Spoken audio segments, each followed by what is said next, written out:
மாணவர்களுக்கு பரிசு கொடுக்கும்போது மாணவர்கள் மத்தியில் இப்போ இருக்கிற பிரச்சனை என்னன்றதையும் சொல்லணும். இது திராவிட மண்ணுது, திராவிடம் சார்ந்து தான் வந்து இருந்த ஆவணங்க. ஏன்னா நம்ம இனம் அதுதான். அது தானாகவே வந்து அவரோட பேச்சில் வந்துருச்சு. முக்கியமா ஒன்றிய அரசு அப்படின்னு வார்த்தைக்கு வார்த்தை ஒன்றிய அரசுங்கிறத, ஏன்னா அந்த மத்திய அரசுங்கிறத மாத்தினது இப்போதான் ரீசெண்டா தான். இதை மாத்தினது திராவிட முன்னேற்ற கழகம் தான். அந்த ஒன்றிய அரசுன்ற அந்த வார்த்தையை இந்தியா முழுக்க ஒழிக்க வச்சுட்டாங்க. அந்த மனப்பான்மை இயல்பாகவே அவருக்கு வந்துருச்சு. இது ஒன்றிய அரசு தான், நம்ம கூட ஒன்றாத அரசு தான். அதனால தான் வந்து மாணவர்களுக்கு இவ்வளோ பெரிய தலைவலியை வந்து அவங்க நீட்டுன்ற பேரில் வச்சுக்கிட்டு இருக்காங்க. அது நேரடியாக அவர் குறிப்பிடல, ஆனாலும் பதில் சொல்கிற விதமாக தான் அந்த பேச்சு வந்து அமைந்தது. நான் இதில் வந்து விஜயோட நிலைப்பாட்டை வந்து அந்த கட்சி ஆரம்பித்தார் அப்போ இருந்தே பார்க்குறேன். ஒரு தவறு அப்படின்னு சுட்டி காட்டினா அந்த தவறை வந்து எந்த தயக்கம் இல்லாமல் ஏற்றுக்கிற ஒரு பண்பு அவருக்கு இருக்குன்றத நம்மளால் புரிஞ்சுக்க முடியுது. ஏன்னா இந்த வீடியோவை உங்களுக்கு வழங்குபவர்கள் பேசஸ் பே, secure digital payments with multiple features and great success rate. வணக்கம். இன்றைய சந்திப்பில் நம்முடன் இணைந்திருப்பவர் பத்திரிகையாளர் எஸ். சங்கர் அவர்கள். வணக்கம். வணக்கம். ஏற்கனவே ஒரு வீடியோவில் வந்து விஜய் பேசிய பேச்சை வந்து ஒரு விமர்சனம் பண்ணி பேசுனீங்க. அவர் வந்து அந்த +2 மற்றும் 10th மாணவர்களுக்கு பரிசளித்து பேசினார். அதற்கு அதற்கு பதில் சொல்கிறது மாதிரி ரெண்டாவது பேச்சு இருக்குது. இந்த பேச்சை நீங்கள் எப்படி பார்க்குறீங்க? போன வீடியோ தான் நம்ம அதை பேசினோம். என்னென்னா அது மாணவர்களுக்கெல்லாம் பரிசு கொடுக்கறதுக்கு முன்னாடி வந்து ஒரு அரசியல் பேச்சு ஒன்று பேசினார். ஒரு 10 நிமிஷம் பேசினார். அதில் வந்து அவர் வந்து ஒரு பொதுவான குற்றச்சாட்டாக ஏதாவது பாயிண்ட் அவுட் பண்ணாமல் என்னோட இலக்கு இதுதான், நான் இப்படி இருக்க போகிறேன் அப்படிலாம் ஒன்றும் சொல்லாமல் பொதுவான ஒரு குற்றச்சாட்டாக அவர் வச்சுட்டாரு. நல்ல தலைவர்கள் இல்லை அந்த மாதிரிலாம் வந்து சொன்னது வந்து அது அபத்தமான குற்றச்சாட்டு. அதனால் நம்ம அதற்கு நம்மோட பதிலை நம்ம சொன்னோம். நம்மளை மாதிரி பல நூறு பேர் வந்து பேசினாங்க. நீங்கள் சமூக வலைதளங்களில் அந்த கருத்துக்களை பார்க்கலாம். அது யூடியூப்பில் அந்த வீடியோக்கள் பார்த்தீங்கன்னா நம்ம கருத்தை ஒத்த பல விமர்சனங்கள் வந்து பல்வேறு அரசியல் பார்வையாளர்களால் முன்வைக்கப்பட்டது. பத்திரிகையாளர்கள் வந்து அவ்வளோ பேர் வந்து சொல்லியிருந்தாங்க. இதெல்லாம் நிச்சயமாக விஜய் வந்து பார்த்துருப்பார். அது பார்க்காம இருக்க முடியாது. அல்லது அவரை சார்ந்தவர்கள் கூட பார்த்துருப்பாங்க. அதனுடைய விளைவு அடுத்த மீட்டிங், அதாவது நேற்றைய சந்திப்பின் போது ஒரு 6 நிமிஷம் பேசினார். இந்த விமர்சனங்களுக்கெல்லாம் பதில் கொடுக்குற விதமாக, அதை நேரடியாக அவர் குறிப்பிடல, ஆனாலும் பதில் சொல்கிற விதமாக தான் அந்த பேச்சு வந்து அமைந்தது. நான் இதில் வந்து விஜயோட நிலைப்பாட்டை வந்து அந்த கட்சி ஆரம்பித்தார் அப்போ இருந்தே பார்க்குறேன். ஒரு தவறு அப்படின்னு சுட்டி காட்டினா அந்த தவறை வந்து எந்த தயக்கம் இல்லாமல் ஏற்றுக்கிற ஒரு பண்பு அவருக்கு இருக்குன்றத நம்மளால் புரிஞ்சிக்க முடியுது. ஏன்னா தமிழக வெற்றி கழகம்னு ஆரம்பித்தார். அதில் தமிழ் பெயர் அதில் ஒரு இலக்கண பிழை இருந்தது. அந்த பிழையை வந்து சுட்டி காட்டின 48 மணி நேரத்தில் அதை மாற்றிட்டார். ஒரு ஈக்கு சேர்த்துட்டார். வெற்றி கழகம்னு மாற்றிட்டார். ஏன்னா அது வந்து சினிமா தலைப்பு இல்லை. பிடிவாதமாக வந்து நாங்கள் ஒற்றெழுத்து போட மாட்டோம் நிற்கிறதுக்கு அது சினிமா தலைப்பு இல்லை. அது ஒரு அரசியல் கட்சி, பல ஆண்டுகள் இருக்க போகிறது, ஏன் நூற்றாண்டுகள் கூட இருக்கலாம். அதனால் வந்து அந்த தவறு நிகழக்கூடாது அப்படின்னு பலரும் சொன்னபோது அதை வந்து உடனே ஒத்துக்கிட்டார். நான் இதையும் வந்து அதே மாதிரி தான் பார்க்குறேன். மாணவர்களுக்கு பரிசு கொடுக்கும்போது மாணவர்கள் மத்தியில் இப்போ இருக்கிற பிரச்சனை என்னன்றதையும் சொல்லணும். அந்த பசங்க இந்த பிரச்சனையை எதிர்கொள்வதற்கான ஒரு தயாரிப்புக்கு அவங்கள நம்ம தயார்படுத்தணும்.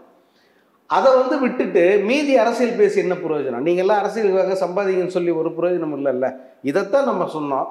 அவர் உடனடியாக வந்து அடுத்த மீட்டிங்லேயே முழுக்க நீட்டை பற்றி மட்டுமே வந்து பேசுகிறார். பேசும்போதே வந்து திராவிட அரசியலை எதிர்க்கிறேன், திராவிட கழகங்களை எதிர்க்கிறேன், திராவிடன்னு வராமல் நான் கட்சி பேரை வைக்கிறேன் அப்படிலாம் நீங்கள் பண்ணால் கூட இது திராவிட மண்ணுது, திராவிடம் சார்ந்து தான் வந்து இருந்த ஆவணங்க. ஏன்னா நம்ம இனம் அதுதான். அது தானாகவே வந்து அவரோட பேச்சில் வந்துருச்சு.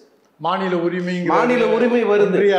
பொதுப்பட்டியலுக்கு கல்வி பொதுப்பட்டியலிருந்து மாநில பட்டியலுக்கு மாத்துறான்றாரு. கன்கரண்ட் லிஸ்ட்டு ஒன்று அதுக்கு வந்து உருவாக்குன்றார்.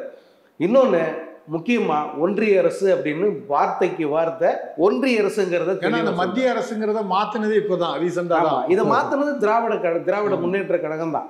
அந்த ஒன்றிய அரசுன்ற அந்த வார்த்தையை இந்தியா முழுக்க ஒழிக்க வச்சுட்டாங்க. நீங்கள் நினைக்கலாம் மு.க. ஸ்டாலினோ உதயநிதி ஸ்டாலினோ மற்றவங்க தான் இப்படி சொல்கிறாங்க அப்படின்னு நிறைய பேர் நினச்சிக்கிட்டு இருக்காங்க. அவங்க வந்து அந்த விரிவடைந்த பார்வை இல்லாதவங்க. அவங்க எல்லா மாநில அரசுகள், ஆல்மோஸ்ட் எல்லா பிஜேபி ஆளுகிற மாநிலங்களை தவிர மற்ற மாநில அரசுகள் இதை ஒன்றிய அரசுன்னு தான் சொல்கிறாங்க. யூனியன் கவர்மெண்ட்டுங்கிறத தான் தவறாமல் பயன்படுத்துகிறாங்க. அதனால அந்த ஒரு அந்த அந்த மனப்பான்மை இயல்பாகவே அவருக்கு வந்துருச்சு. இது ஒன்றிய அரசு தான், நம்ம கூட ஒன்றாவது அரசு தான். அதனால தான் வந்து மாணவர்களுக்கு இவ்வளோ பெரிய தலைவலியை வந்து அவங்க நீட்டுன்ற பேரில் வச்சுக்கிட்டு இருக்காங்க. ஒரு பார்லிமெண்ட்டில் ராகுல் காந்தி வெளிப்படையாக குற்றம் சாட்டுறாரு, அவங்களால மறுக்க முடியல. நீட் 7 வருஷத்தில் 70 வாட்டி லீக் ஆகிருக்கு நீட் கொஷின் பேப்பரு. இதை பற்றி விரிவாக பேசணும். நாளைக்கு வந்து கண்டிப்பாக நீட்டுக்குன்னு தனி விவாதம் வைங்க அப்படின்னு அவர் கேட்குறாரு. அடுத்த நாளே, அதுக்கு முந்தின நாளே பார்லிமெண்ட்டை கால வரையின்றி ஒத்தி வச்சுட்டு போயிட்டாங்க. எப்படி பயந்து ஓடுறாங்க பாருங்க. இதெல்லாம் வந்து அவருக்கு யாரோ சொல்லியிருக்காங்க அல்லது அவரே ரிலீஸ் பண்ணாரா, எப்படி இருந்தாலும் நல்ல மாற்றம் தான். அந்த மாற்றத்தை கண்டிப்பாக நம்ம வரவேற்கணும். ஏன்னா விஜய் வந்து ஒரு இளைஞர் தான், 50 வயசுனாலும் ஒரு இளைஞர் தான். அந்த இளமை பருவத்தோட கடைசி கட்டத்தில் இருக்காருன்னு கூட வச்சுக்கலாம். இந்த நேரத்தில் தான் அந்த அரசியல் பக்குவன்றது மெல்ல மெல்ல மெல்ல கூடி வரணும். அது வந்தால் ரொம்ப நல்லது. ஏன்னா இப்போ பார்க்கும்போது நமக்கு அப்படி ஒரு பேச்சு வந்து முழுமையான ஒரு அரசியல் தலைவரை வந்து வெளிக்காட்டுது.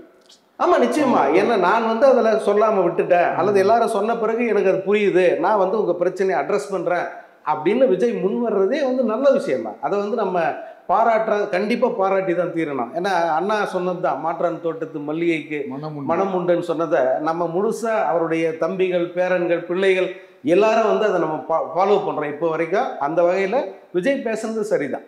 இப்போ இன்னொரு விஷயம், இவரோட பேச்சில் ஒரு பொலிட்டிக்கல் விஷன், இவர் என்ன மாதிரி பாதையில் பயணம் செய்வார், யாரோட சேருவார், ஒரு புரிதல் உங்களுக்கு இருக்கா? இல்லை, எனக்கு இப்போ இந்த ஸ்டேஜில் வந்து அந்த புரிதல் எதுவுமே வரல. ஏன்னா விஜயை பொறுத்த வரைக்கும் இது வந்து இட்ஸ் வெரி பிகினிங் ஸ்டேஜ். இப்போ தான் வந்து ரொம்ப ஆரம்ப கட்டம் இது. இந்த ஆரம்ப கட்டத்தில் இருக்கிற தடுமாற்றங்கள் அவ்வளோ அவர்கிட்டையும் இருக்குது.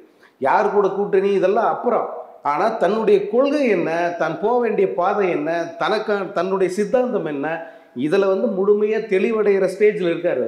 இது தெளிவடைஞ்சு வந்த பிறகு அவர் பேச்சு ஏதாவது வந்து வந்ததுன்னா, மாநாடு மாதிரி ஏதாவது கூட்டங்கள் போட்டாருன்னா அதில் அவர் என்ன பேசுகிறாரோ அதை வச்சு தான் வந்து நம்ம சொல்ல முடியும். இது வந்து it is very too early to judge him அப்படின்னு தான் நம்ம சொல்லணும். இந்த பேச்சு வந்து ஒரு பொலிட்டிக்கல் லீடர்ஸ் மத்தியிலையும் ஒரு அதிர்வுகளை ஏற்படுத்தியிருக்கு. ஏன்னா நிச்சயம் தீர்மானங்களை வரவேற்கிறது, நீட்டை பற்றி எதிர்த்து பேசுனது, இந்த ஒன்றிய அரசுன்னு பேசியது, இது எல்லாமே ஒரு வரவேற்பை பெற்றிருக்கு. இதில் ஒரு இது என்னென்னா, விஜய் இதை வந்து நான் கேள்விப்பட்டது தான், உண்மையாக தெரியாது. விஜய் வந்து ஒரு விஷயத்தை ரியலைஸ் பண்ணிட்டாரு. இப்போ நீட்டுன்ற ஒரு தேர்வு மொத்த மாணவர்களுக்கு எதிராக இருக்குது, இந்தியா முழுக்க எதிராக பேசுகிறாங்க. பிஜேபிங்கிற மாநிலங்களே கூட வந்து இது தேவையான ஒரு மனநிலையில் இருக்காங்க. இங்கே தமிழ்நாட்டில் ஒவ்வொரு கட்சிக்கும் பல முரண்கள் இருக்குது. திமுக, பாமக, அதிமுக ஒன்னொன்னும் வெவ்வேறு ஒரு முரண்பாடுகளோடு இருந்தாலும் கூட மொத்த கட்சிகள் நீட்டை எதிர்க்கிறாங்க. மொத்த பேரை வந்து நீட்டு ஒழியணுன்றாங்க. பிஜேபி மட்டும்தான் வந்து நீட் இருக்கணும்னு சொல்லி வக்காலத்து வாங்கிட்டு இருக்கான். அப்போ எது சரி எது தப்பு, இதை ரியலைஸ் பண்ற மனப்பான்மை அவருக்கு வந்துருச்சு இல்ல, அதுவே பெரிய விஷயம். தமிழ்நாட்டோட உரிமைகள், மாநில உரிமைங்கிற வார்த்தையை கூட அவர் பயன்படுத்துறாரு. பன்முகத்தன்மையை வந்து ஆதரிக்கிறாரு. ஆமா, தமிழ்நாட்டு மக்கள் நலன்ல ஒரு அக்கறையோட பேச தொடங்கியிருக்காரு. இந்த பேச்சு மட்டும் பாத்தீங்கன்னா, ஒரு பேச்சை மட்டும் வச்சுட்டு ஒரு ஜட்ஜ் பண்ணுங்கன்னு சொன்னா அவர் வந்து பாஜகவுக்கு எதிரான ஒரு மனநிலையில் இருக்கிறதா நம்ம பார்க்கலாம்.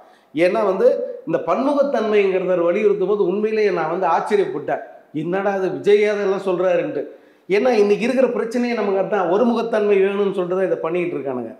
ஆனால் பன்முகத்தன்மை தான் இந்தியாவோட அழகுங்கிறத ராகுல் காந்தி பல இடங்களில் சொல்கிறாரு, மு.க. ஸ்டாலின் சொல்கிறாரு, பினராயி விஜயன் சொல்கிறாரு, மம்தா பானர்ஜி சொல்கிறாங்க.